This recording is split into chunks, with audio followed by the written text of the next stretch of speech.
you? I am so happy to be here with all of you. As always, I get to come to you live. Let me adjust this.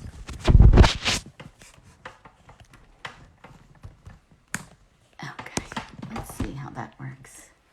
Yay! I get to come to you live.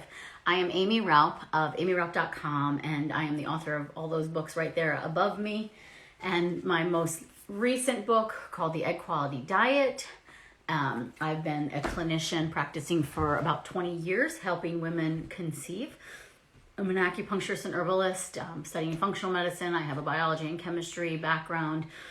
I have a strong Western medicine side and a strong Eastern medicine side, and I bring that all together along with spiritual, mental, emotional health. And I help women achieve their healthiest state of being, which, if they are trying to conceive, often will also result in a healthy baby coming home.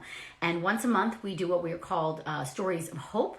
And so I take a list from my clinic. This is currently my active list. I'm going to go like this so you can't read the names. Of all the women that have gotten pregnant this year. We still have more to add to the list, but these are all the women. And that's one of those women. I'm going to kind of read through what her and I worked on. I'll give you a little bit about her case, and then what we did to help her bring a baby home. So she was young. She came to me at the age of 34. She found me online, I think through Instagram, and did my Reboot and Rewire course. We now call that the Fertility Reboot. We run it twice a year, but it was right after my book, not right after, I guess a year and a half after my book Body Belief came out, which is all about autoimmunity and reducing inflammation, healing the gut, regulating the immune system. And she did the Reboot and Rewire in October of 2019. And then went on to, back when I was offering only 2 packs of coaching with me. Now you can only coach with me if you do 5 sessions, just because I like to go deep. But she did a 2-pack with me. Her first coaching call was February 17th of 2020. So a year and a half, year and 3/4 ago. And she came to me, they'd been trying naturally since she was in her early 30s. She had multiple losses, all around 8 weeks or so. And of the ones that were tested, they were genetically normal. So right away, when I see something like that, I know that there is a lot going on with her immune system and basically rejecting the pregnancy, that there's probably a lot of inflammation in her body, and that's what we need to get under control. I also usually always recommend them to see a reproductive immunologist immediately when I see something like this going on. It was a bit challenging based on where she lived to get to the right type of doctor. Her doctors didn't believe in reproductive immunology. They just looked at her and based on her age just said it was just continuous bad luck. And I firmly disagreed. And they said, you're young, you'll eventually have your children, don't worry about it. And you should do IVF. That was the recommendation. You should do IVF. So when I meet her, she has currently 4 embryos on ice, PGS tested, all from 1 IVF cycle. So she had a great cycle because, to be honest, her fertility is great. It's her immune system that is giving us a hard time. She got 18 eggs retrieved. 12. This is after she did the reboot and before she started working with me. So she did my reboot in October/November of 2019. Did an IVF cycle, got 18 eggs, 12 mature, 12 fertilized, 9 sent off, 5 normal. 5 PGS normal embryos, which is amazing to get. She then went and did, so this again after the reboot, she does a frozen embryo transfer, she gets pregnant. She also got swollen glands, canker sores, and flu-like symptoms when she got pregnant. And then she miscarried. So again, another clear-cut sign. I learned this from Dr. Jeffrey Braverman, the late, great Dr. Braverman, who was a specialist at recurrent pregnancy loss. And his legend still lives on through Andrea Vidali and their their work that they do. Website is preventmiscarriage.com. Dr. Vidali also has a new company called Pregmune, which is amazing to help women figure out if they have immune issues. So you guys can look that up on your own. But Dr. Braverman taught me that if you see any hives, flu-like symptoms, itchy, rashy symptoms early in pregnancy, and then they have a miscarriage, it's showing, the body is telling us it had an allergic reaction to the pregnancy and it ended the pregnancy. It's an immune reaction. And I don't know if I mentioned this, but she had been trying for 3 years by the time she came to me. Multiple losses over those 3 years. So she was getting pregnant pretty easily, kept miscarrying. I think by the time I met her, she was on her 5th miscarriage.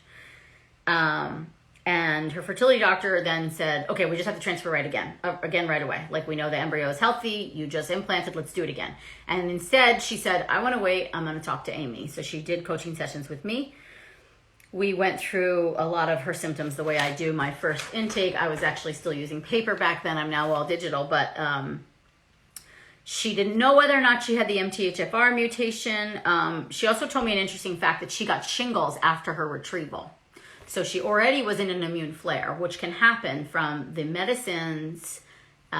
For stims are estrogen, and the estrogen can also trigger an autoimmune reaction. And so, you know, in my head, all the wheels were turning. I was like, this girl is a total autoimmune case, and we got to get her to the right doctor so she can get the right care. I do not want her transferring or trying naturally until we get things under control, because, you know, and I know this is hard to hear. She's, in my opinion, extremely fertile. She's making healthy embryos. She has an immune system issue, not a fertility issue. And there's a lot of you out there that actually have this. So, and she told me with the transfer, then she gives me more information. She did do baby aspirin. And then over the past few years, like, you know, she read my book, Yes, You Can Get Pregnant. I hadn't yet written the egg quality diet. She was like on and off with the diet, not great. You know, she was pretty good with avoiding gluten, but everything else was really hard for her. Then we got her to make an appointment with Dr. Alan Beers, who is the author of the book, Is Your Body Baby Friendly? It's all about autoimmune reactions in pregnancy. When she went off dairy, her weight dramatically decreased. And she was telling me, by the time we spoke in February, she said, I'm doing better. I'm finally starting to believe again, but this has been really hard for me. She's generally tired and sad. She got herself on low-dose naltrexone through one of her naturopathic doctors. So far, what she's been doing is impacting her immune system a little bit. So low-dose naltrexone will reduce some inflammation. The baby aspirin will help thin the blood a little bit. But she still was miscarrying on these two things. So in my opinion, then it's not enough, right? There's still too much inflammation. Yeah, it took me 3 losses for me to find out I had MS. Really thankful I had an OB that looked the whole picture. I agree. It's really challenging. A big part of my job, I said it the other day when I did a live with Mark Sklar, a huge part of our job is advocacy and teaching you guys how to ask the right questions and advocate for yourself and not taking no for an answer. Her doctor then, when she went back to him, he said, fine, I'll look into IVIG for you, which could be helpful, but like, it's again, not the whole picture. Like, there was baby aspirin and IVIG. I don't know that would do it for her. So she told me, I'm generally sad and tired. I sleep a lot. I wake 1 to 2 times a night and I think about things. She gets a lot of insomnia. She's up to 2 to 3 a.m. She has night sweats. And this is all since fertility struggles. She just started Celexa to help with depression. Super miserable before going on it. She's back on it now after the chemical. She went off of it and back on. Emotionally, I think I said this, she's starting to believe again. She has, on her right arm, she has all these red patches, dry red, not itchy. She's sick a few times a year, sinus issues. She has mouth, tongue sores. Her digestion tends towards constipation. She had liver enzymes that were high. She had a positive ANA. Her period, she bleeds 3 to 5 days. 1 regular tampon every 8 hours, light pink, and then cycle day 2, regular every 2 hours, very red with dark dime-sized clots. She has cramping. painful. Advil helps. She has diarrhea during her period. She had a hysteroscopy and she had insane rectal pain with cervical dilation. So that to me is also kind of classic endometriosis. One Advil helps.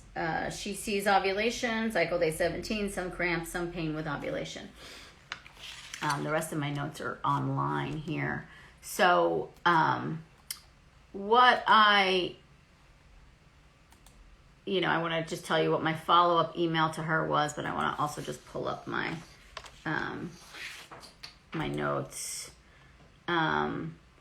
So after we say goodbye on our first call, I send her some menus of things I want her to start focusing on. So now, mind you, I don't have the egg quality diet written yet, but I'm leaning her towards basically my body belief diet, an autoimmune paleo style diet.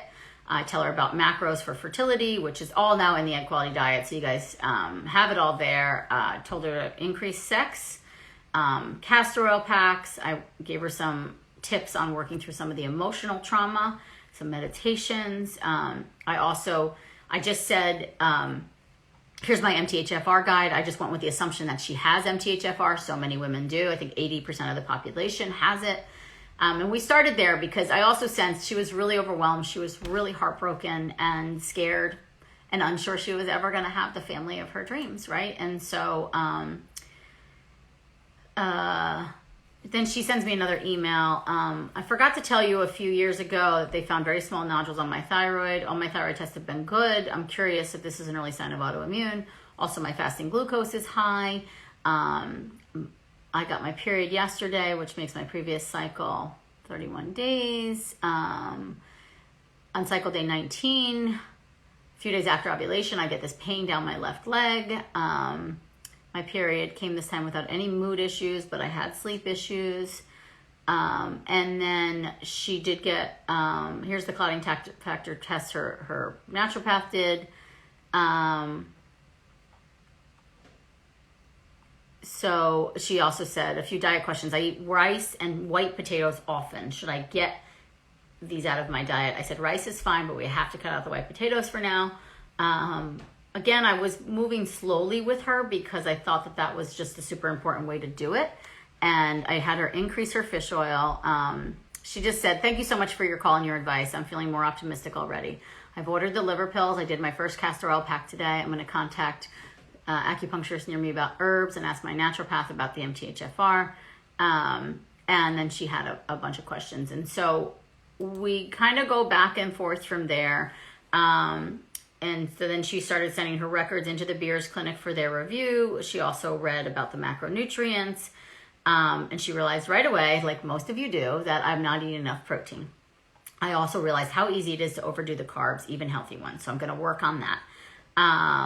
And she said, interesting, as I do castor oil packs each day, I'm seeing little bits of tissue or clots each day come out of my vagina. And I thought that was a really good sign because I think there was a lot of stagnation and things were clearing out. So then I hear from her about a month later. I just wanted to update you and let you know I've heard back from the Beers Clinic. They've ordered a number of tests for me. Unfortunately, with the pandemic, my clinic is only finishing up current cycles and doing essential blood work. I could go to a public lab, but I think I'm just going to wait until things settle. And so then we just talked a little bit. She was worried about COVID with her immune system stuff. So we talk a bit about COVID. And mind you, this is March. This is right when we're going to hit lockdown, right? So it was a crazy, crazy time, if you guys all remember. And so I had her increase her L.Ac. And then she did my YES program, Fix Your Fertility Fears, which I thought was tremendous. And then she got her results by May of 2020. So it took her several months to get all of her results because clinics were shut down and things were shut down. And she then booked her next appointment with me for June of 2020. I'm looking forward to chatting again on Wednesday. I have my results from the clinic and a treatment plan. I wanted to send it to you ahead of time. So she had an ANA positive. Her NK cells were normal, but their killing capacity was elevated. She had cytokine elevation. She has MTHFR. She has the PAI gene. So mind you, all this testing that the Beers Clinic did on her, you can now get through Pregmune. You could also go see Dr. Alan Beers or Dr. Andrea Vidali in New York City. But you could also get this through Pregmune now, no matter where you are, which is kind of amazing. She had a number of other autoantibodies that were negative. So she didn't have, he tests for anti-ovarian antibodies, anti-thyroid antibodies. Let's see. Though the doctor did say thyroid was off, she had some measurable antibodies of thyroid antibodies. Tregs were adequate. She was negative for factor 5 and factor 8. Recommendations were metformin, Humira, aspirin. So Humira is kind of interesting to Dr. Beers. Not everybody does that. It's an autoimmune medicine.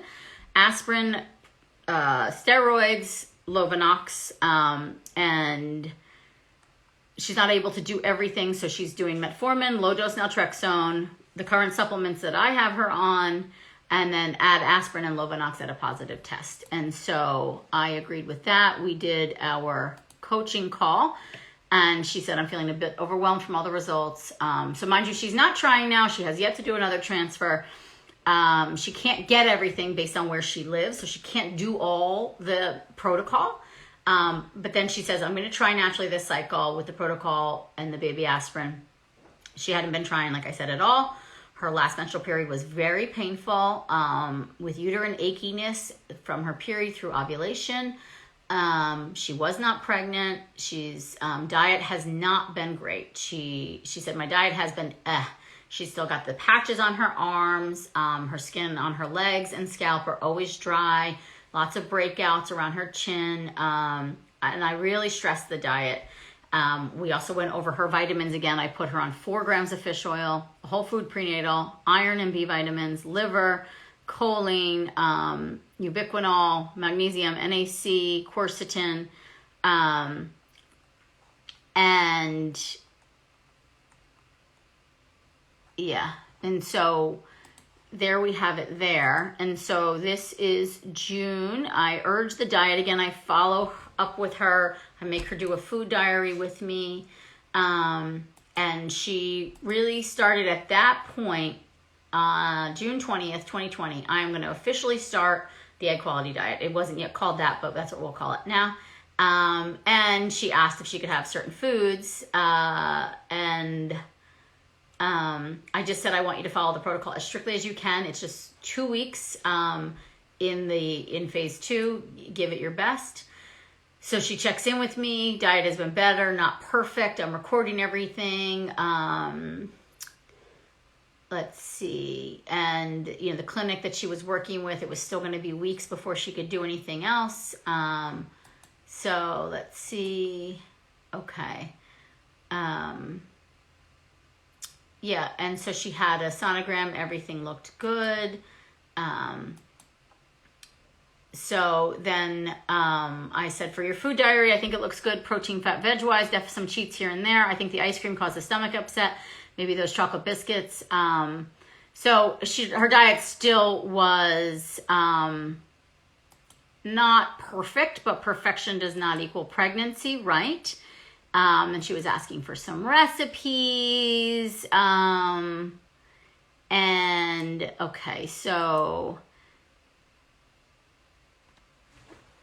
let's see. So now we were just talking about her cycle. So mind you, she tried once, it didn't happen. She's then not trying naturally. Some of these emails, not great. Okay, so then we talked about using a system to track her ovulation. And then she's not getting pregnant. She tried again. She didn't get pregnant naturally. Then we moved on to doing a uterine biopsy because I recommended that as well based on the miscarriages. No one had done that yet, to look for endometriitis and endometriosis.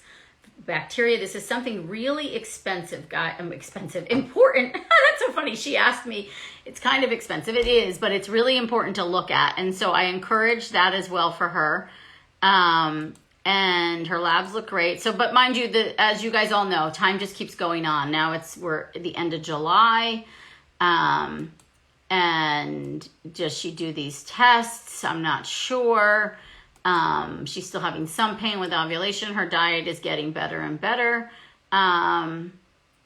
It's been 9 months since our last FET. This is an email. My husband and I are contemplating trying an FET with everything that we can do in the treatment plan from the Beers Clinic. That would be the aspirin, the steroid, intralipids, Lovenox, plus a low dose naltrexone. I also thought I'd do an ERA as well as the Allison Emma. We feel like we want to try it, but are nervous. Do you think we're crazy to do this? Have you seen cases of women who haven't followed the exact autoimmune protocol? Because she can't do the IVIG is the big one. And there was one other thing. Oh, and the Humira.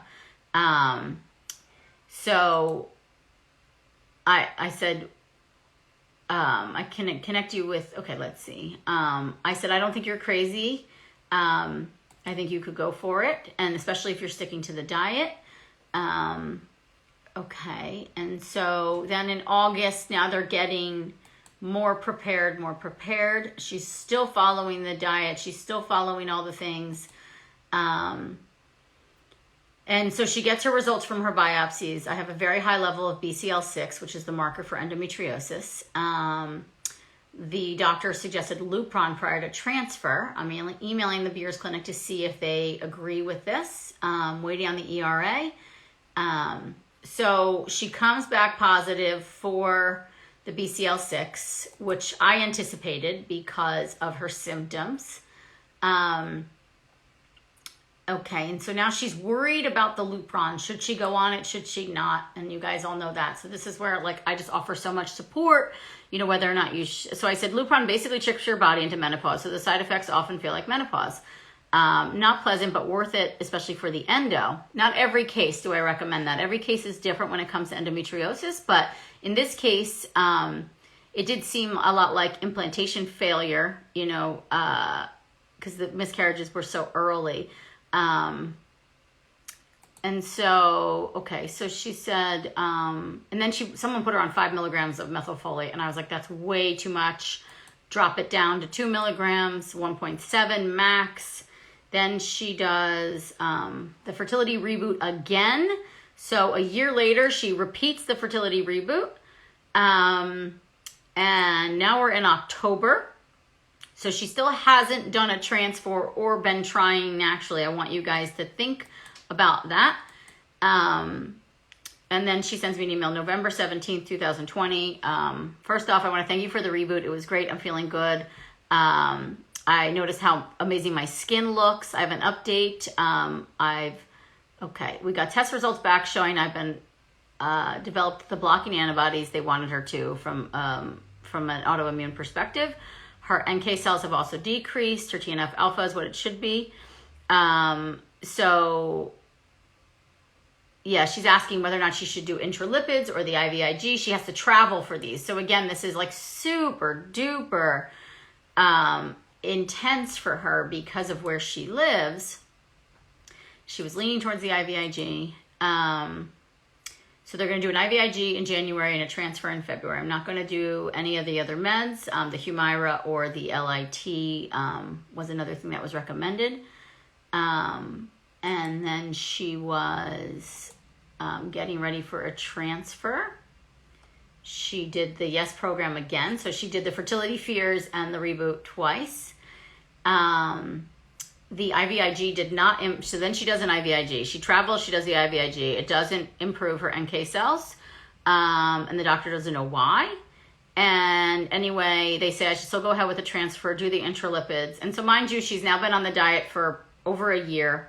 But at least I'd say 9 months that she's been fully committed to the diet. She has a decent protocol. And, okay. So January 24th, The doctor said to do IVIG with a positive test, but based on my last transfer, I think my body was having an immune response early because I felt like I had the flu and been hit by a bus 3 days after transfer. So I'm going to ask, as you suggested, if they recommend doing right after transfer. So I said, if you're going to do another IVIG or intralipids, I would do it sooner. She got her transfer booked, and she did intralipids and IVIG before the transfer. She was going to do the transfer on Saturday. A couple days later, do everything else. And then she messages me February 11th. I got a light positive 4 days after transfer. I know it's very early. I just wanted to track line progression. We're cautiously optimistic. I don't have any flu symptoms like last time. On another note, she asked about kombucha and pregnancy. Her HCG was 281 5 days post-transfer. HCG went to 1937. Her blood sugar was jumping around though. I think they increase her metformin if I remember. And then March 2nd, HCG 16,000, immune test came back, all levels look good, NK activity is well below where it should be. Feeling better this week, not tired, and my boobs aren't as sore, hopefully not a bad sign. And then we moved into more pregnancy-related questions. Then she emails me after her 8-week sono. 8 weeks now and back for another ultrasound this week. I have more pregnancy symptoms. Beer Center and that's another thing, guys, too, about monitoring once you are pregnant. There's only a few clinics that actually monitor immune response once pregnant if you've had a history like hers. That's something very important, that you get pregnancy monitoring, because we can see if there's an immune reaction going on and we can medicate or treat for it. I had a case where she needed to get more calcium in because of her Lovenox, and she wasn't a previous miscarriage. She was just never implanted, never got pregnant, but had endometriosis and immune markers. I had her add in tahini because it's a good source of calcium. It's ground sesame seeds, and she had an immune reaction to it. So she had been following the egg quality diet. And then I said, let's just try the sesame seeds and see, because it's a great source of calcium. She didn't feel like taking any other pills. She was taking so many things. She has an immune reaction. And I thought it was fascinating because she was on steroids. She was on a blood thinner. She had done intralipids. She was taking high doses of fish oil, which is an amazing anti-inflammatory medicine.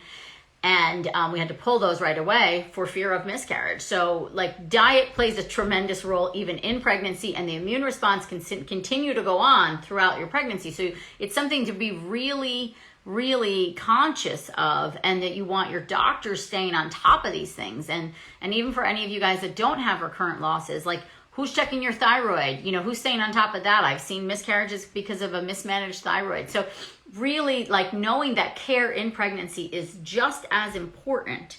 And so we had March, June, she messages me. I've been following, the new book launch. Have to say it worked for me, she says, because she was doing the egg quality diet before it came out. I'm now 20 weeks pregnant. Everything is going well. I wanted to thank you for all your support. I said, yeah, you did it. Then she sends me another message, just about 25 weeks now, feeling good. Her natural killer cells went high again. I stopped the NAC. Coincidentally, the NAC was helping my NK cells. Is it safe to start taking it again if it doesn't hurt? I said, I don't think it would hurt. Go back to 600. I checked with a couple doctor friends of mine. And then she asked about my beauty products. Are they pregnancy safe? I said, all of mine are pregnancy safe. Do it. Aimeeraupp Beauty. August 16th, right? I checked in on her in August. And I asked her if she wanted to do a Story of Hope Live, but she was just about to have the baby, so she said she would do it after. She said, I'm doing well. This is August. 31 weeks and getting a little uncomfortable. I've thought about sharing my story, but I'm quite private on social. I'm not sure I'm quite ready to do it. Can we do it after I have this baby, Earthside? And I said, I couldn't agree more. That's why I always ask. And then she said to me, did you see about the Pregmune platform? It's so amazing. She said, other than my fertility doctor, trying to explain reproductive immunology to my other doctors is very difficult, and they think it's kind of controversial. And, you know, this is a girl that, like, reproductive immunology literally helped her get this baby. And I think the dietary and lifestyle work that her and I did, it really changed her immune response. And then she became a better host. And then there we have it. Let's see, she's ordering my beauty products. And November 1st, 10 days ago, wanted to let you know our boy is here. He is healthy and happy and perfect. We are settling into life as new parents. I'm eternally grateful for your support, expertise, and guidance over the last few years. Your work is game-changing for the fertility world. Thank you. You are welcome. Always makes me cry. But so 10 days ago, we brought her baby home, which is a beautiful thing. And I do think without her exposure to me or someone else like me, she might not have known about reproductive immunology. She might not have known about how to regulate her immune system, how to heal her body. You know, I worked with her so much of like all her red flag symptoms, like her skin issues, her digestion issues, her period issues were all signs to me that there was a lot of inflammation in the body. And on top of the recurrent pregnancy losses, of course, and then that they were healthy embryos, it's like, okay, something else is going on and we have to dig deeper. And she did. She, you know, she made it work considering, you know, she's in Canada and it was really hard to get the care that she needed, but she pushed through, she made it work. She didn't do the entire protocol because she just couldn't get, some of the meds are actually illegal in Canada, or illegal in pregnancy, very fascinating. So we made it work the best we could, but she finally did it. And, she still has 3 healthy embryos on ice, and now we have a protocol that could work for her. And I think, you know, some of the months that she tried getting pregnant naturally, I genuinely think that, you know, fear was playing a big role. She was just scared, and I think the transfers just felt much more controlled, and she knew exactly what was going to go down. Maybe doing the intralipids during the luteal phase was what helped with implantation.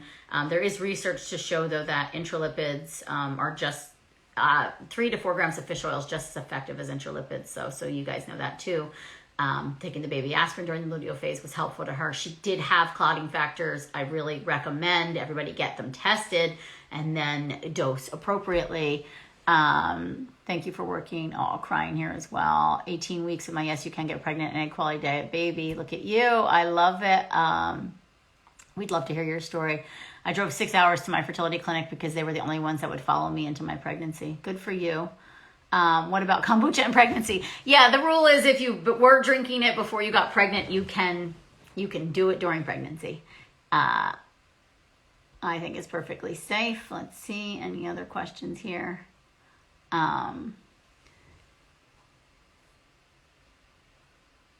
Okay, and so I just want to go to Facebook, see if there's any questions there.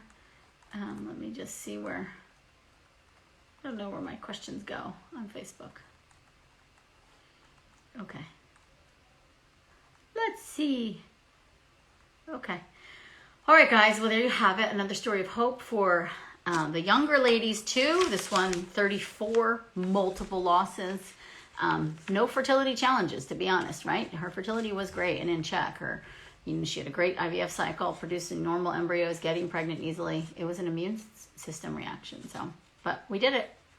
We did it. And I'll see you guys next week. Have a beautiful, beautiful day. If you want more of me, just head to my website, aimeeraupp.com, or just keep tuning in here. I come to you live all the time. Love you guys. Bye, bye, bye.